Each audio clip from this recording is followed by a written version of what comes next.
Today we're here in Monterey. We're in the pier here, Fisherman's Wharf in Monterey, to do something special. We'll bring it up when we get there, and you'll see what we're doing. But yeah, something we've never done. Either one of us ever done. But yeah, come along. Surprisingly cold today.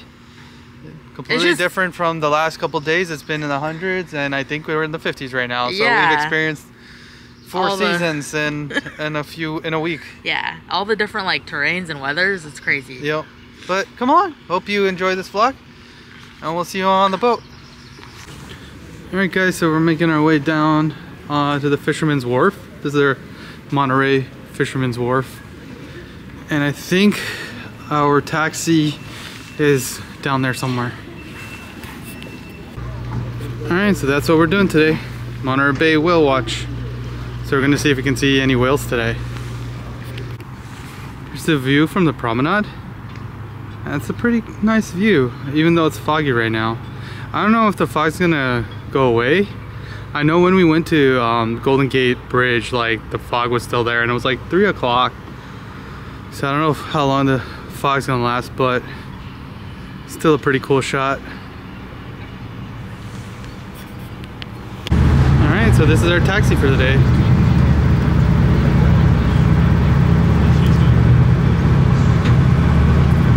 A lot of the animals that we see resting in the harbor, we're also going to be able to see out in the open ocean. Turn out into the bay. The first portion of our trip is dedicated to travel time as we reference our previous data points, talk to other boats on the water, and get over some deeper water. Just make yourselves comfortable for the travel time.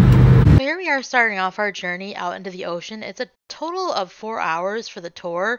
You take about an hour travel time going out to the ocean. You spend about 2.5 hours looking at the whales, and then almost an hour traveling back to the shore. First up, we start to see some Risso's dolphins, and this is really unique because our tour guide actually told us that not every boat that goes out there gets to see these. It just depends on the time of day, and it depends on what the dolphins are actually into, whether they will come up. And so we were really fortunate to see these Risso's dolphins. We saw an albatross as well. Again at 12. There they are. Yeah, so these are Risso's dolphin. R-I-S-S-O-S. Risso dolphins. A really unique deep water dolphin. And the fact that we're seeing them with the background as our aquarium is absolutely amazing. Enjoy this sighting. That's so cool.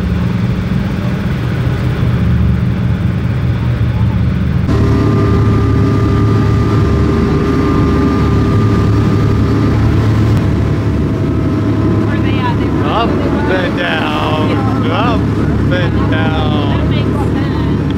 So here's the part of the tour where we actually get to start to see some humpback whales. And this is actually a pretty popular duo. It's a mother and baby duo of humpback whales. We kind of follow them throughout the tour, and they're actually following our ship, or next to our ship as we're going. And it's really unique because we learned later on that this baby went through a lot of trauma, and the fact that it survived and is still out in the ocean is amazing. The story that goes with this baby is that it was actually surrounded at one point by killer whales, or as they say, orcas. And the orcas were actually going at it, trying to attack it, trying to eat it, because, a baby is vulnerable, and orcas tend to eat, they'll eat other whales. And this calf actually survived. The mother jumped in and helped fight off the orcas, and this baby was able to get out with minimal damage, but it was able to survive a whole group of orcas. So the baby humpback actually came out with some damage to its fin and its tail. I guess the group of orcas, as they were going at him and clawing at him, they were biting at him, they took off a piece of his tail and his fin, but at least he survived. And our tour guide also told us that every time we inhaled something smelly or fishy as we were going on the boat tour, she informed us that it was actually whale's breath, which I don't know how you take it. It's a little bit disturbing, but interesting. As you know, when you smell it, whales are near. Coming up, you'll see some pretty cool tail flaps. Oh, wow. Oh. There's mom and baby. Cool. Yeah, that's pretty cool.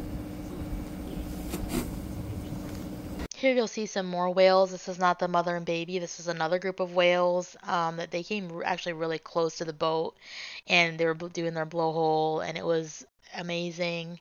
And it was so nice that they came so close up to our boat. Footed albatross, this huge 7-foot wingspan seabird. Oh, that's really cool. Heading right towards our baby humpback whale and mama. Maybe we get That seabird's a scavenger, and it smells the blubber in the breath of these whales. That's how strong its nose is. That's so cool. So our tour guide mentioned that they have a drone that they follow the whales with just to track their migration patterns, to see if they've grown a family, just to see how they're doing overall health-wise, because the drone can zoom in and take pictures as well, and just track their overall progress. Really cool, guys. Yeah. Yeah, it's cold, but it's pretty cool. Definitely worth it. Here we actually saw 3 whales, which was absolutely spectacular. Again, if anybody ever asked me if this tour was worth it, definitely worth it. We saw so many whales, and you can see them, they're doing their blowholes, and they're just swimming, and it wasn't really that far from our boat. And they just kind of stuck around. They would come up every now and then and do their blowholes, and just kind of chill near the boat. Here's one showing its fin. Really worth it. We're looking at 3 albatross and 1 small mola right between them.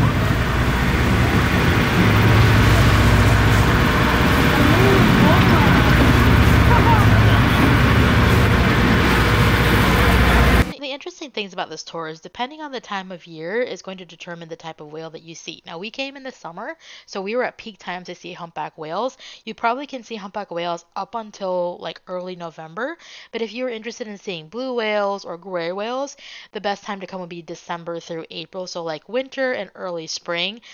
There is the ability to see orcas. However, our tour guide told us that because they're so predatorial, they tend to be out really deep in really cold waters trying to get their prey, and so they technically aren't really around the waters where the tour would be to see them. So that's what's interesting. There's a all-white dolphin at 1 o'clock. This is Casper. So 1 o'clock is our celebrity Risso's dolphin, Casper. He's a favorite.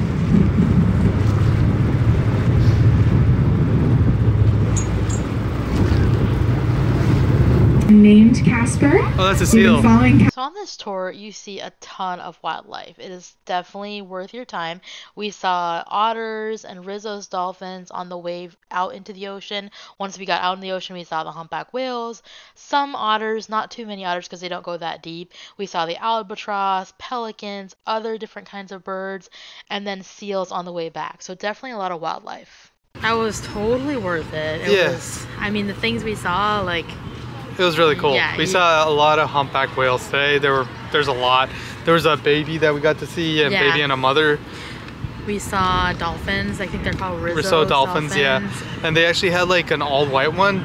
They can't call him albino because they haven't like fits the criteria. Like, they haven't like tested it fully yet. So like he's kind of all white, but like not albino yet. But he's like special to the bay, and it was cool that we got to see him. Yeah. Sea lions, otters. Yeah, I highly recommend. And the crew was really nice. They're very helpful. There was a few people on the board that did get seasick, and they were really accommodating. They were really helpful, trying to make sure their trip was as pleasant as it could be. Yeah, and they had like things like little ginger candies they were handing out. Yeah. I think there was a medicine that they had too that was like non-drowsy if you needed it. Yeah. Yep.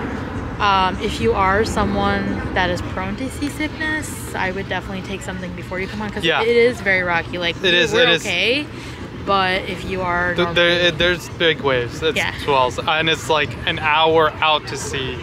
Yeah. So the whole thing is 4 hours. Yeah. So if you're somebody that would need medicine, take it.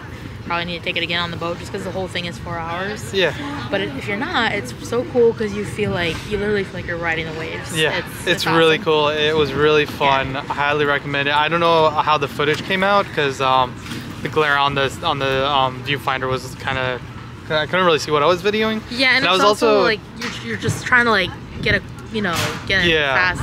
I'm also trying not to fall because it is rocking while I'm videoing, so like holding on a handrail, so like Yeah. But yeah, I highly recommend. The one we went to was called Monterey Bay Whale Watch Center.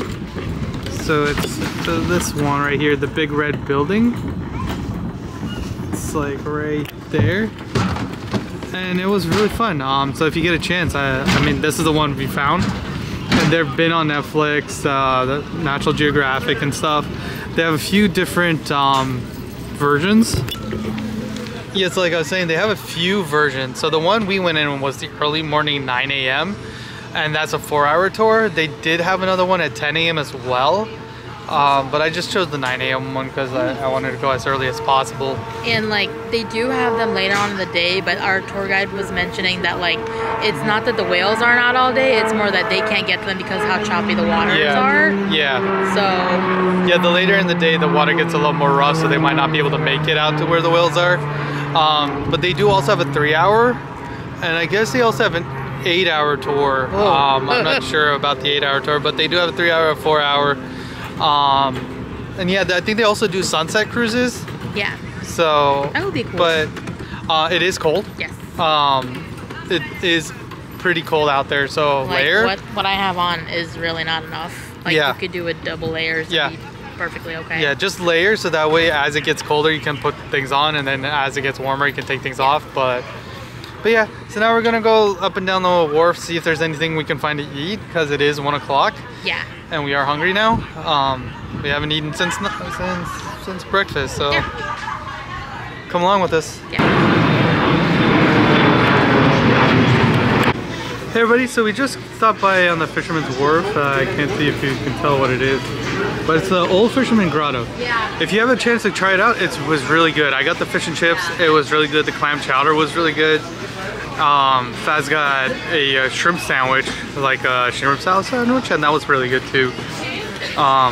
We didn't know what to expect. We just Googled like, oh, let's see what's on the wharf, and this popped up, and it was really good. Highly recommend coming to the Fisherman's Grotto.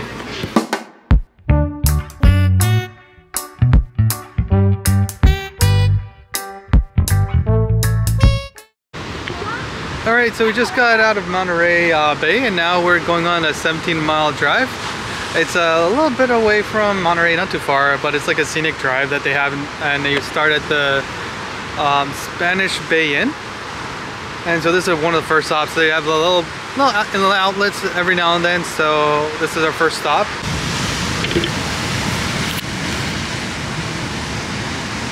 Hey little squirrel.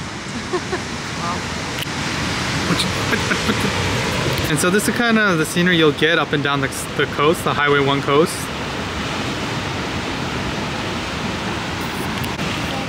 I don't know if the camera's picking it up, but there are sea lions in the water. I don't know if you see the little black specks just like bobbing their heads up and down. But yeah, they got sea lions here.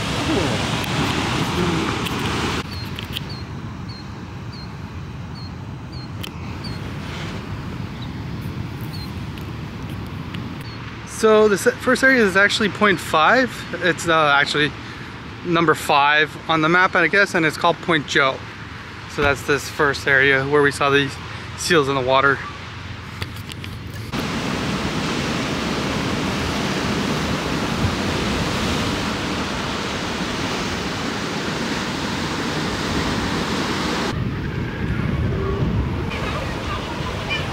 Alright, so we are at Bird Rock. This is one of the other stops. But actually in the distance, there's a rock full of sea lions and seals.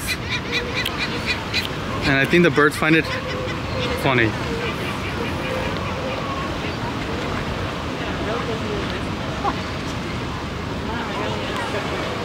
Guys, I don't know if you see it, but there's a bunny and a rabbit.